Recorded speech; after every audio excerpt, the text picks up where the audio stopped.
Hello anglers and backpackers, this is Juan from Juan Fishing. Today I'm not going to talk about fishing, I'm going to talk about more of the backpacking side of things. In the beginning of July, my son and I are going to embark on a 250-mile through hike of the John Muir Trail. That's in the Sierras of California. To do that, we have to start an approach that someone will say, hey, John Muir Trail is only 211 miles. I know that, right? We're gonna have to start about a 3-day approach to the trail because it is so hard to get permits to actually start on the trail and go southbound. So we're gonna be going northbound. We're gonna start about 3 days south of the trail and then link up with it and then be able to complete the entire trail. But it'll give it, we'll have a little bit extra work to do to get there. What I wanna talk to you about in this video is all the gear I'm taking and going through all those gear, all the weights and so forth with you. It's going to be a long video, but I'm going to put a link to my lighter pack below so that you can go to lighter pack and see all the items in my loadout. You'll see the weights of all those items as well. The things I'm going to cover first are the big three, what's known as the big three, which is the shelter, the backpack, and the sleep system. So we'll talk about that first. And then I'm going to load up my clothing in front of me here. And we'll talk about my clothing system. And I call it a system because it really is a system that goes through a lot of different temperature ranges. And it's kind of a thought out system I've developed over the last 3 years of what clothing I take and what types of clothing I take with me. And then the last piece will be just all the general gear from cooking stuff to personal gear. So those are the kind of 3 parts of the video. It is going to be long. I'm going to hopefully be able to put little markers in the video so that you'll be able to skip ahead if you want to see one specific category of gear. And so hopefully I'll be able to do that. So let's start out with the big 3. I'll start over here with my shelter. My shelter is a Gossamer Gear 2. I've had this shelter, used it for about 3 years now. Love it. It's performed extremely well. It's a single wall trekking shelter. It's set up with trekking poles, so it really does reduce the weight. The shelter, the 2, is only 31 ounces with my my tent spikes in here as well. So that's all in at 31 ounces. That's not bad at all. That's under, under a couple pounds. So not too bad. The next item I've got is my Gossamer Gear Mariposa 60-liter pack.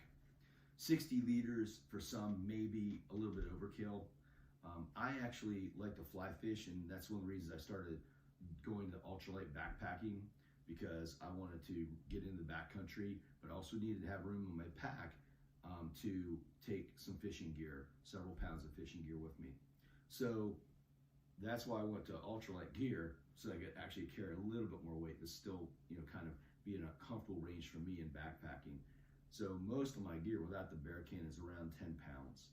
And then I will add in my fishing gear from that depending on the trip. But this is my Mariposa 60 I'll be using on the John Muir Trail through hike. It's a pretty slick pack.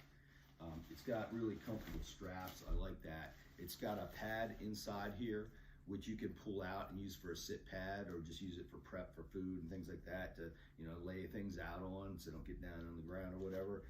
I use it as a sit pad mostly, and it does add some rigidity to the pack itself, and it's pretty darn light. The pack top loads, and like I said, there's about 30 liters inside here. It's 60 liters total. I think 32 liters inside the pack, and then the other pockets are on the outside add up to the 60 liters. It's got a front pocket that's mesh. You fit a ton of gear in here.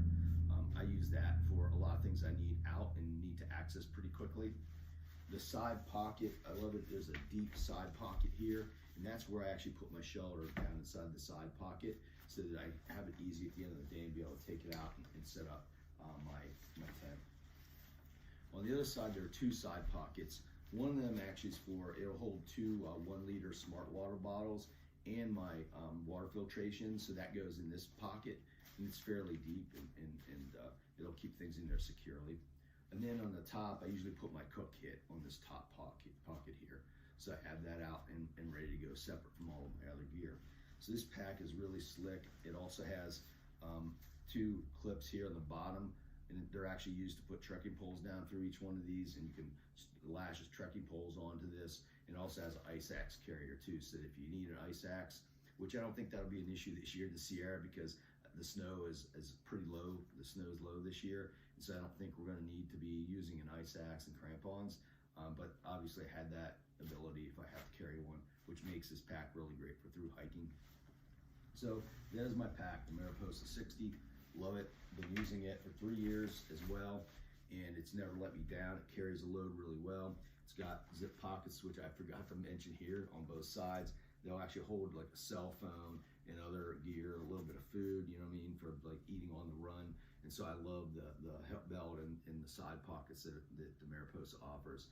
I probably could go to a smaller pack because of my really around 10 and a half pound base weight that I have.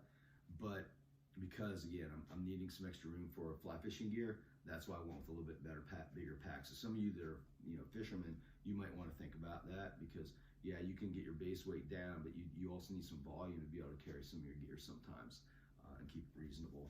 So that's my pack. The sleep system is the next thing I want to talk about. Oh, my pack weight I didn't say that, did I? No, I did not. It's 30.5 ounces. So my pack weight for the Mariposa 60 is 30.5 ounces. So now my sleep system. Starting out with the sleep system, I'm using a Thermarest Neo Air X Lite women's. It's shorter than the men's, and because of my height, I can use the women's and still be completely on the, you know, without my feet hanging out of the side or my legs hanging out over the bottom of the sleeping pad. It's 20 inches wide, which is pretty standard when you're trying to be, you know, ultralight with your gear. You could go to wider pads, but then you add more weight, so I like that about it. And also, in going to the women's version, I got a couple R value higher as well. So R value is really important with my sleep system because I use a quilt, which I'll show you in a minute. The quilt does not have a bottom, you know, bottom piece on it. So you're laying directly on your sleeping pad. And so you want to make sure you have some R value so that the cold from the ground won't, you know, kind of conduct the heat or pull heat out of you, or vice versa. You won't conduct up the cold from the ground and get cold during the night. This R value is around 5. I think it's like 4.8, something like that. So this worked out great. That's a pretty high R value for a 3-season. And so I think that's, you know, 3-season sleep pads. So I think that's excellent. It also has a pump sack inside here too. I will likely take the pump sack with me, but I will not take the stuff sack. I don't find them to be very useful, stuff sacks, the way that I load my pack. And so it also helps me cut weight. I cut all my stuff sacks, you know, out of the equation because I don't use any. And I've been able to cut out several ounces, and you know, ounces lead to pounds to half pounds and pounds. This Neo Air X Lite women's weighs 12 ounces, which is fantastic. That's under a pound, and it packs down really small. The next part of my sleep system is my pillow. It's a Eros Premium, so it's a big one, and it's a blow-up pillow. And what I do with it, I like it because the Eros has some really soft outer coating on it. It's very like kind of like a fleece almost. And what I also do in my sleep pad is that I actually put a couple strips of hook, you know, Velcro hook and loop, the hook parts of it, and that way it will hook into this soft kind of material that's on the pillow, so it doesn't slide off. A lot of people complain about pillows sliding off their sleep pad, and I agree. It happens to me, you know, when I don't do this system. It happens to me a lot, and so that's what I've done. You can see it. Even, you know, this company actually makes some Velcro stuff, but I just made my own.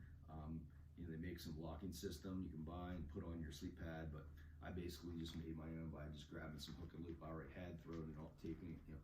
You know, it was taped back, and so I just put it on my sleep pad. It worked out great. So this is a big pillow, 3.5 ounces, but I like to get my sleep. I don't feel like I'm very productive when I don't get good sleep when I'm out, you know, and I just love to be comfortable in my tent. I sleep really well in the woods, but being comfortable is part of sleeping really well in the woods, at least for me. So I'll take a little hit for the pillow there, 3.5 ounces. The last piece of my gear is a hammock gear, economy burrow. I had, you know, this, they call it economy burrow, but you actually can choose a lot of options with it.